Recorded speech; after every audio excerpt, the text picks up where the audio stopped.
ട്രേഡിങ്ങിലോട്ട് കടന്നു വരുന്ന സമയത്ത് പല ആളുകൾക്കുള്ള സംശയമാണ് ഏത് മാർക്കറ്റിലാണ് ട്രേഡ് ചെയ്യേണ്ടത് എന്നുള്ളത്.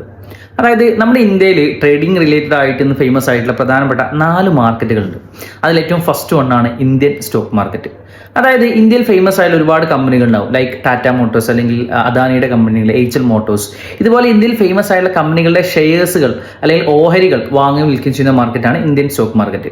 രണ്ടാമതാണ് ഫോറക്സ് മാർക്കറ്റ് അഥവാ ഫോറിൻ എക്സ്ചേഞ്ച് മാർക്കറ്റ് എന്നാണ് പറയുക. അതായത് ഇന്ത്യൻ സ്റ്റോക്ക് മാർക്കറ്റിൽ നമ്മൾ ഷെയറുകളാണ് വാങ്ങി വിൽക്കുകയും ചെയ്തിട്ടുണ്ടായിരുന്നെങ്കിൽ ഫോറക്സിലോട്ട് വരുന്ന സമയത്ത് ഇവിടെ നമ്മൾ കറൻസികളാണ് എന്ത് ചെയ്യുന്നത്, വാങ്ങി വിൽക്കുകയും ചെയ്യുന്നത്. ഏറ്റവും സിമ്പിൾ ആയിട്ട് പറയുകയാണെങ്കിൽ കറൻസി പെയേഴ്സ് ആണ് എവിടെ വാങ്ങി വിൽക്കുകയും ചെയ്യുന്നത്, ഫോറക്സ് മാർക്കറ്റിൽ നമ്മൾ വാങ്ങി വിൽക്കുകയും ചെയ്യുന്നത്.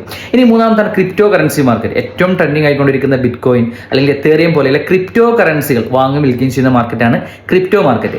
നാലാമത്താണ് കമ്മോഡിറ്റി മാർക്കറ്റ്. ഇപ്പൊ ഏറ്റവും ട്രെൻഡിങ് ആയിക്കൊണ്ടിരിക്കുന്ന ഗോൾഡ് അല്ലെങ്കിൽ നാച്ചുറൽ ഗ്യാസ്, ഓയിൽ പോലെയുള്ള കമ്മോഡിറ്റികൾ വാങ്ങി വിൽക്കുകയും ചെയ്യുന്ന മാർക്കറ്റാണ് കമ്മോഡിറ്റി മാർക്കറ്റ്. അപ്പോൾ ഈ 4 മാർക്കറ്റുകളാണ് നമ്മുടെ ഇന്ത്യയിൽ ട്രേഡിംഗ് റിലേറ്റഡ് ആയിട്ട് ഫേമസ് ആയിട്ടുള്ള 4 മാർക്കറ്റുകൾ.